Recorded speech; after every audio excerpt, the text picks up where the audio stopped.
Hi, I am Kelsey Hammontree. I'm a stage manager here at B Street Theater, and I'm going to take you around our backstage and show you all of the tricks of the play that goes wrong. Follow me. First thing is, you can notice our little voice pipe here. Oops, so sorry. On the other side here, we've got our barometer.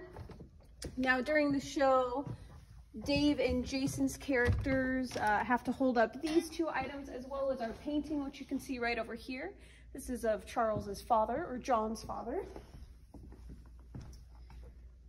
If you follow me around backstage, you will see all of these ropes that kind of go around. For our barometer, we've got two different spots here. Where it's normally placed at top of show is our barometer high.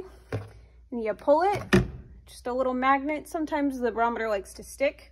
Give it a little punch, and she falls.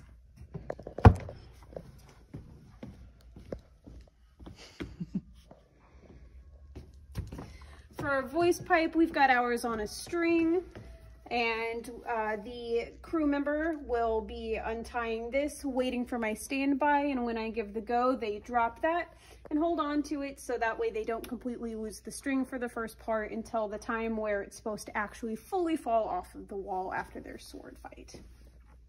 We also have our shield back here, which will hit our inspector in the face. It is all safe, I promise. He never actually has gotten hit in the face. For that, our actor is told to keep their toes behind this line in order to stay safe. And after he opens the door on my go, a crew member once again has untied this string, is holding on, and that shield will fall down.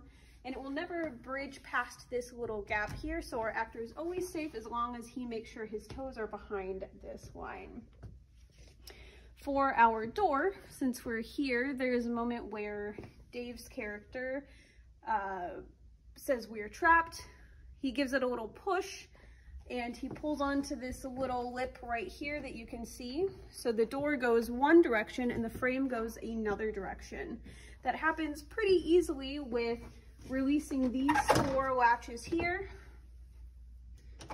So there's two there, two on this other side, as well as these pins here that are holding onto the frame.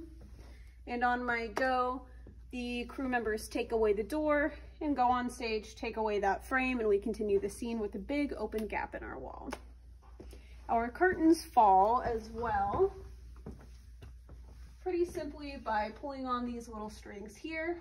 Our curtain rod out front has two little pins that when this string is pulled, the pins pop down. Amy, if you want to go on out front, and you can see this happen in real time here.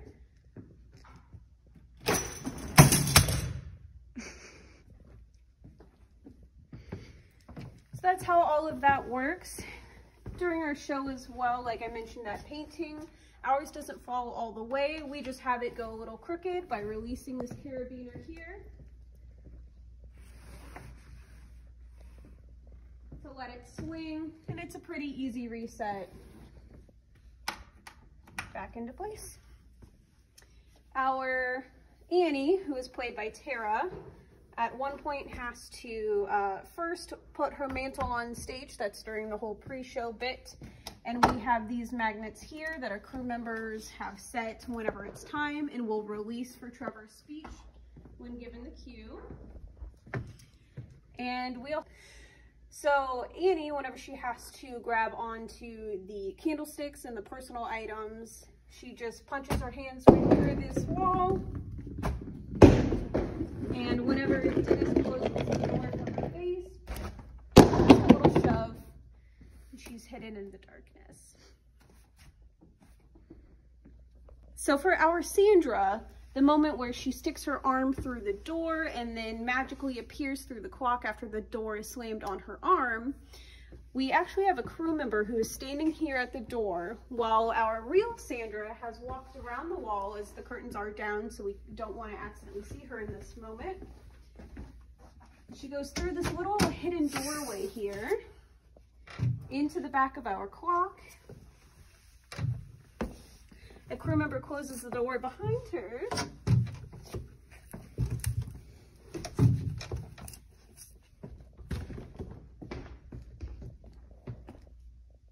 and I'm out of the clock. So you can see the inside of our clock, this little gap that I just came through into our backstage. Our clock hands are removed. Pretty simple. It's just a magnet. Let me set it back at 5 o'clock. So for our platform here, it's a really long process to actually get everything ready to fall, and it takes a minimum of 4 people for our crew to have safe hands on this platform. So at intermission, there's some safety pins that we release in the floor and in the top of this, so that way when Dave's character, who at that time is Arthur, not Dave's character, Jason's character, who at the time is Arthur, runs and hits this, he knows to kick his foot here, so the bottom slides out, and then the top will come backwards, so he can safely and quickly walk this way, so he's not caught under our platform here. And then the platform will drop, and if you follow me, I'll show you how all of that works. While you're walking underneath, you can also see our little sword hole here for whenever that gets stuck in the platform. We're actually going through the elevator right now. So back here is where we have 3 crew members who are running this platform. For ours, we have quite a few of our stage weights in here. They're all 20 to 50 pounds each. And we've got a lot of sandbags to help counterbalance the weight. When we have 2 actors on the front, it is important to have enough weight back here so that way it doesn't completely tip up too far. In addition, to help with the safety of that, we have 4 different cables per side. So at all times, we have 2 cables on unless we are about to drop to a certain level. On my cues, I give them a 1-page warning.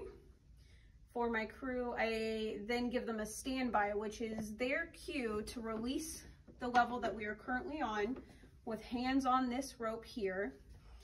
And they wait to let go of this rope, so that way the platform will fall and tilt, so that way our, let's say level 2, is at its maximum distance. And these cables are to keep it from ever going too far in the wrong direction. Once the drop has happened, they clip on the next level of string, or it's not string, it's actually a very heavy cable. They clip on the next level and they wait for the same process to happen again. Once we get to the final drop, there's actually no one on the front end of the platform. So in order to make it actually fall, we have to take off all of these weights here because suddenly our back is too heavy for our front end. Whenever it's time, same process happens, except they have to lift up on this end to make it tilt. So we've got a few different levels of wedges here, and these are for our platform. So whenever it drops to each level, so we're currently at level 1, whenever it drops to level 2, this end will be up off of this base here. In addition to this cabling to keep it from going too far to the onstage side, we have these wedges to keep it from bouncing back and falling down this way whenever anybody gets off of the platform. So these go here, and whenever it is time to release, we take out the wedge, we make it tilt more, and then we put in the next wedge. So there's a couple things that happen upstairs as well, if you want to follow me.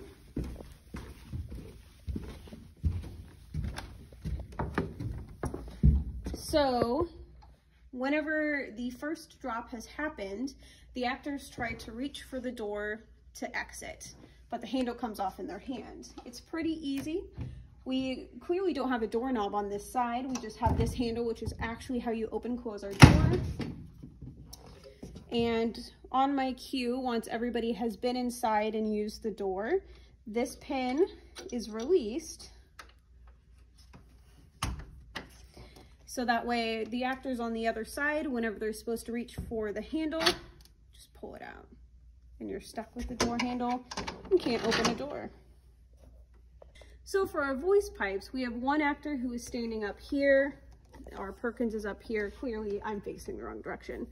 But our Perkins will take out the bottle of alcohol, ours is tea, and grabs it, starts to pour, and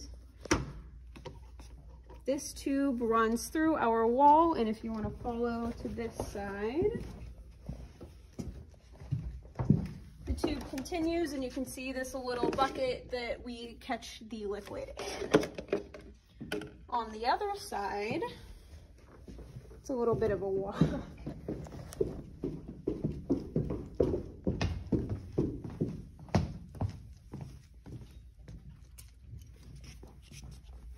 We have one of these.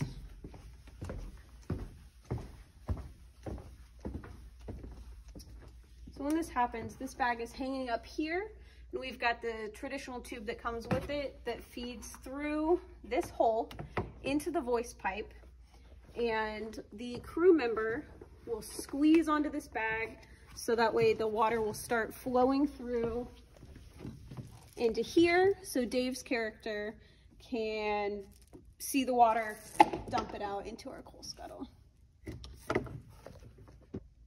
So during our pre-show, we see our Trevor and our Annie hanging up the hooks on the wall. And it's once again just magnets here.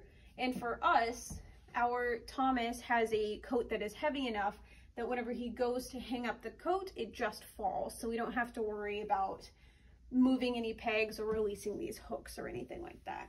You can also see we have crash pads backstage. That is clearly for Sandra and Annie whenever they are doing all of their fighting behind this window. When they tumble out of the window, we have an extra thick pad for extra safety. Now, this is our chaise. So you can see our hook for Perkins to get handcuffed to. And in addition, for whenever it collapses when the clock is placed on top, we have a safety screw here and a pin. There's one on this side and there's one on the other side as well. At intermission, our crew members release these 2 pins and 2 screws so that way these front legs are able to collapse, where you can see, we'll lift it up for you. This is to hide our broken sword that's underneath. But there's some carpet here so whenever Perkins drags our chaise out. But these 2 front legs will fall down. And the main trick for us is no one can sit on the chaise in Act 2 until the clock falls for extra safety. During our show, 3 walls fall for us. First, it is our door wall, after clearly this door has been removed. And at the same time, we have our window and our fireplace walls falling. Because of where our our set is within the stage, we don't want our fireplace wall to fall all the way to the ground. So we've got these cables for extra safety to make sure it doesn't fall too far. You can also notice all of this black on the back of our door. That is extra padding to keep the front of our window wall safe. So whenever the door wall falls, clearly the chaise and everything else is not there at the time, but under our rug, there's a little bit extra padding. So the door wall gets to fall on this padding, and the window will fall on top of the door where that black padding is for it. So with our walls as well, at the very bottom here on the front, if you look really closely, you can see, let me get you some extra light. You can see that hinge plate there, and that is to help keep it from falling too far forward, so that way it's got a same base to fall to every night. What you will also notice is that our window wall does not have that. Let me move these curtains. So the main reason for that is because the window wall falls on top of our door wall, where you saw all of that padding. you want to follow me to the back here, you will see that we have a little kick plate here and these cables to keep the wall from falling too far forward or backwards. So that way it can safely land on top of the door flat and not hurt our windowsill here or just get crushed too far. You can also see all of Sandra's blood all over. I promise it's fake blood. So to actually make our walls fall, they are held in by 2 pins. There's one on this side and one on this side, and this is on all 3 of our walls that fall. Whenever it is time, the crew members release the pin and push on the door. So it's pretty easy of a fall, and everything's wedged in pretty tight, so there's no risk of it falling anytime earlier than it should.